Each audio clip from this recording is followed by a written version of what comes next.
ما أصاب من مصيبة إلا بإذن الله ومن يؤمن بالله يهدي قلبه. No calamity strikes of any nature, that anything that ever strikes you in life, hits you in life, never would that ever happen except by Allah's permission. إلا بإذن الله. ومن يؤمن بالله. So now, first thing first, we recognize that every difficulty, and isaba in Arabic can be used for difficulty, but the Quran redefines it.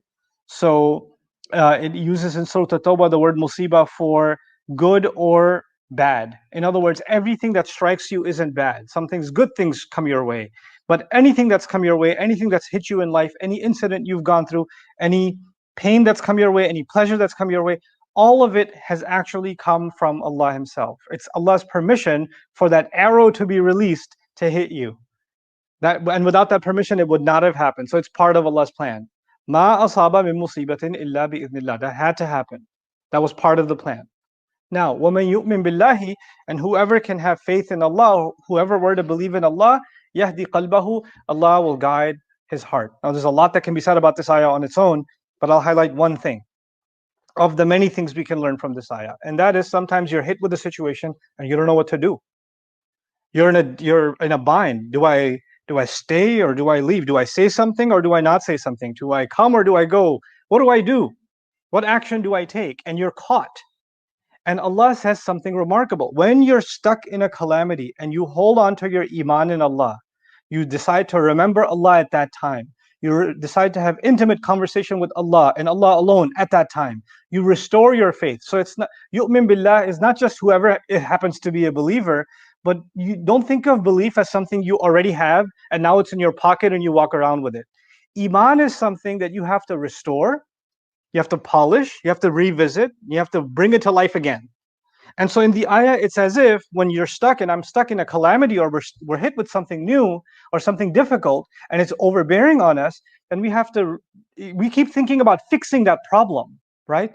And Allah says, when you're stuck in a calamity like that, think about fixing your iman. Think about restoring your connection to iman, which seems unrelated because here you have a situation, you're confused about what to do. I don't know how to handle this. And Allah is saying, how about you restore your faith?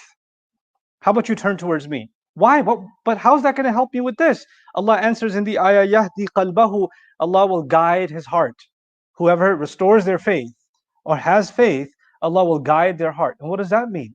That means that Allah didn't say, whoever has iman in Allah, their difficulty will be over. He didn't say that. He didn't say whoever has difficulty with Allah, the trial, the musibah will go away. The calamity will go away. Or whatever hit you will go away. No, Allah said, good or bad, whatever's hit you, if you can remember Allah and you can restore your faith in Allah, then Allah will guide your heart, which also means Allah will guide your heart on how to handle this. What to do, what not to do, what actions to take, what actions not to take. Which is the most powerful thing a human being can have. Sometimes we don't know how to make the right choice. We don't know which way to go. And we turn to others for counsel. And we say, what do you think I should do? Right? And that's an important part of living. We take counsel from parents or loved ones, spouses, sometimes even children. We take counsel from those we trust. And we say, what would you do in this situation? What would you have me do? What do you help me think through this? Because I'm too clouded by my emotions or too caught up in the problem to be able to think for myself. So I need an outside help. And this is actually amruhum shura bainahum. It's something recommended in the Quran. Allah says their decision making is after consulting with each other. And that's a very multi-layered statement also in the Quran.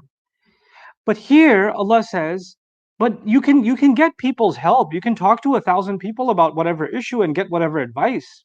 And every time you talk to somebody, you get a different kind of advice. And momentarily you're like, yeah, I think I should do that. But then 20 minutes later, your heart's like, no, we're not going to do that. And then you go seek somebody else's counsel and they give you some advice. You say, yeah, I think you're right. But then you leave there and you're like, I can't do it. Because your heart's not settled on it. What does Allah say? If you restore your faith in Allah, Allah will guide that person's heart.